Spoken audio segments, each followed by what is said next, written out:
vpredu. Maťo Štepanek.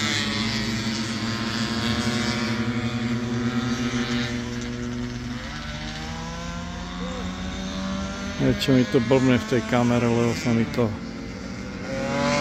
zmenšuje, neviem prečo.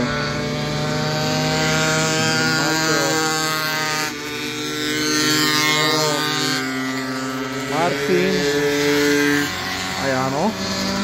Eliška niekde vzadu.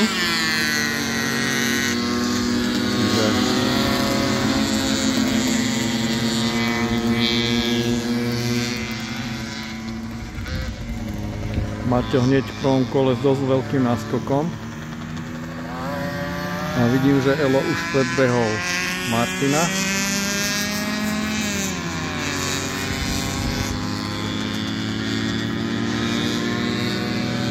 Vychádzajú na cieľovku. Posledná zakruta pred cieľovkou. Máme tu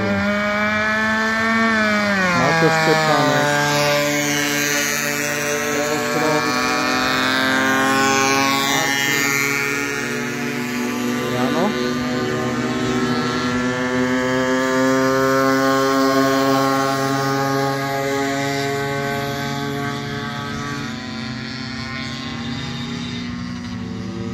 Že žiadny súboj sa nám tu nečrtá.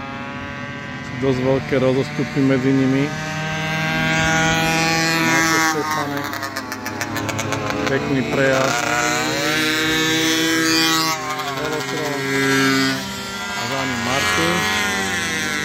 Toto budú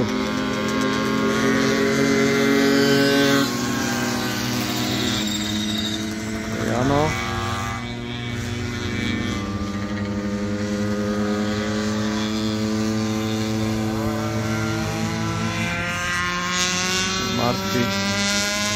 Martin trošku stráca za Elom. Maťa tu máme znova na výjazde na cieľovku.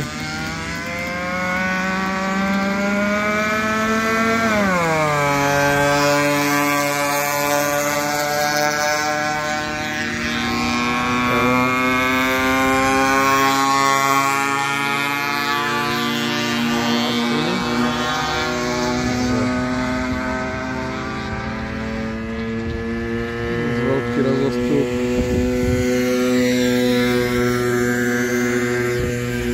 A Jano.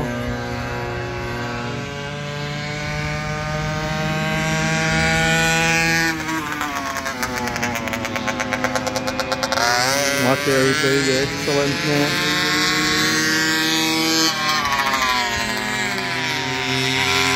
Ťahá za lanka, čo sa dá.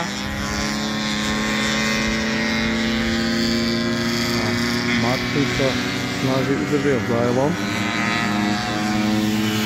ale musím zase pripomenúť, že tento pretek sa ide na pravidelnosť a Jano má poruchu. Neviem, čo sa udialo.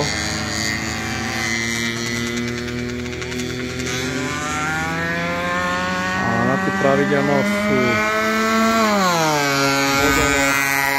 bodovo dosť blízko a Elovi ide oveľa, lebo zatiaľ je priebežne, myslím si, že okolo 12 bodov má náskok pred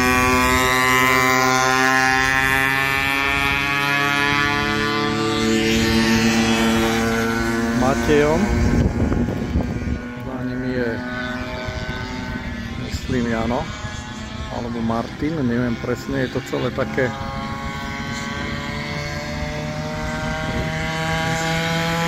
bodovo nahústené, ale Matej ide úplne nádherne a keďže nemá sa kde ponáhľať a ide to svoje tempo, takže aj tá pravidelnosť je pravdepodobne veľmi dobrá. Elo krásne prešiel tú zatačku, takisto Martin, ako už to jednoducho na tých babetách vedia. Je to aj pekný pohľad. Prejazdy tými zatačkami sú fakt pekné. A musím zase len pripomenúť, že je to babeta a je to umenie ich. Je to umenie na takom vrátnom stroji. Teraz Maťo predbieha okolo Elišku.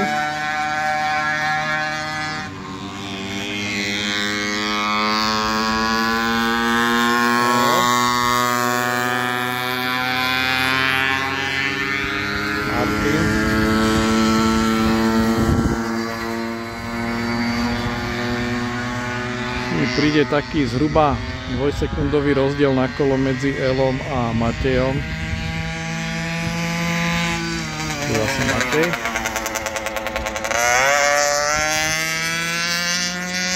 Krásne sa na to pozerá. Tu je Eliška. Za ňou Elo. Už to bude okolo. Príde mi Elo, že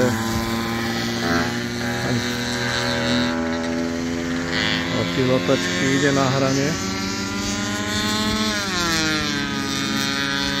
Je totiž to zima a udržať to v nejakom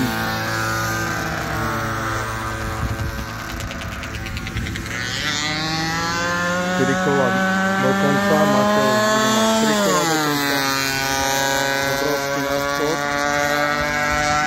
No ale chcem dopovedať, že zhruba mi prípada, že Matej im dáva 2 sekundy, Elovi teda Elo zhruba sekundu možno Martinovi.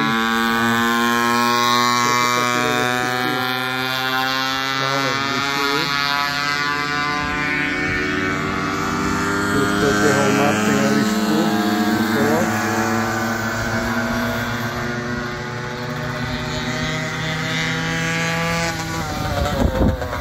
Odbehnutie Jana máte okolo. Chýbajú nám tu dvaja rýchlici a to je Jožo Milučky a Vlado Minárik.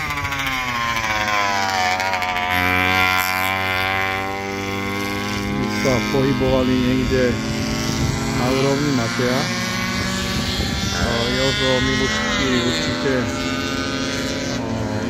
ešte oveľa rýchlejší je Eliška. Eliška nám skončí zrejme v ženách prvá, nakoľko Mirka Deckarová v Holiči spadla.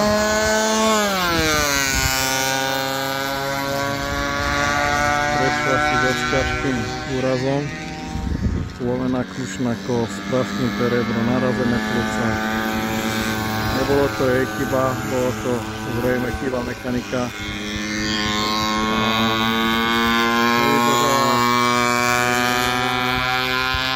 Predná vidla. Ale predvádzali tam krásne súboje s Jalenkou Gazdíkovou. Čiže Mirka je mimo, Janka Gazdíková išla len jeden pretek v tom spomínanom Holiči a Gabika tiež zástupkyňa Českej republiky a Českej republiky.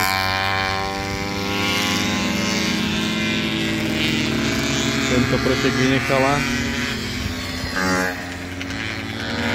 Keby ho bola absolvovala, nebola by vypadla v Holiči, tá tiež nedošla kvôli technickej závade. Máme zase Mateja.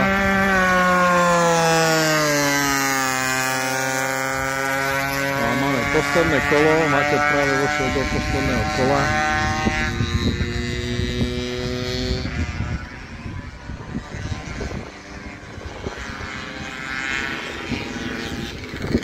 Máme Ela.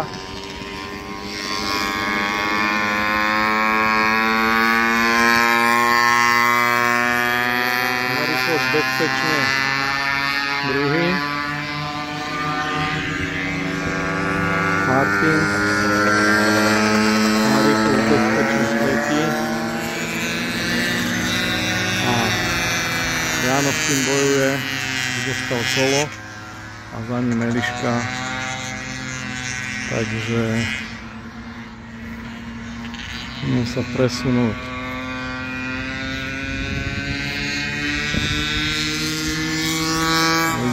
Čiková, podstudmenkové. Tam oproti už vidíme Mateja, ktorý ide do cieľa.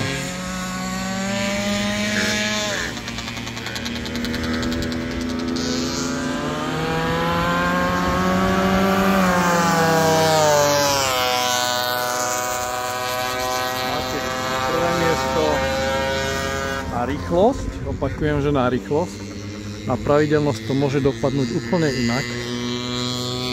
Druhý na rýchlosť vidíme Ela Šronka.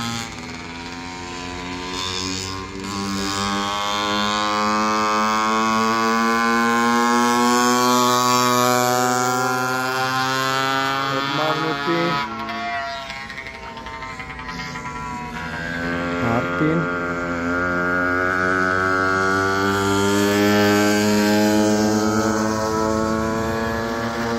Tretie miesto.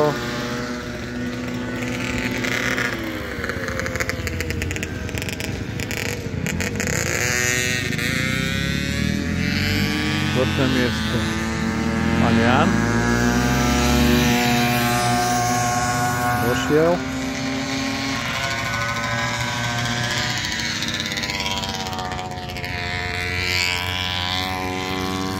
Vzadu máme Elišku.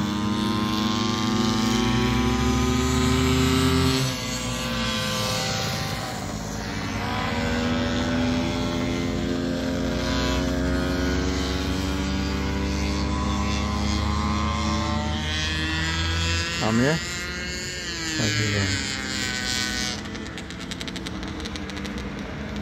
tá dojde do cieľa ako piata.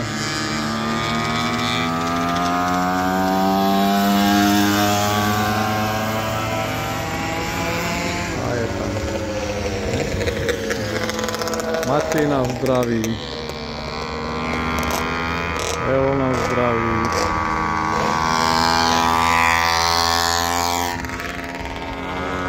Martin nás zdraví.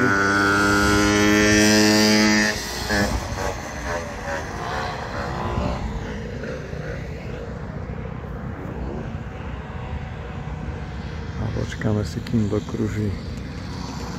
Jano vyložené s nejakou poruchou. Neviem, či sa bál, že to zadre, alebo niečo nevydržalo. Tam má problém s trískami.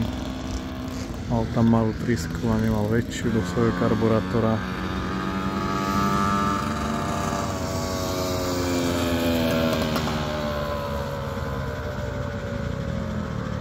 Takže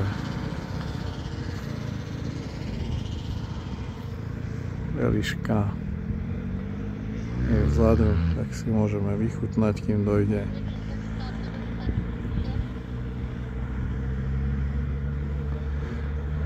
Mám video sama pre seba.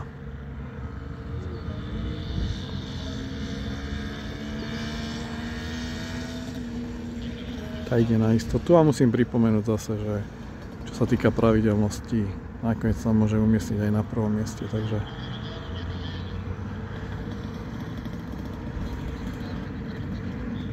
tu máme Elišku. Ja ruku na znak, rešpektuje červenú lajku, čiže koniec preteku. Učím sa dlhej z prvého závodu. Ahoj.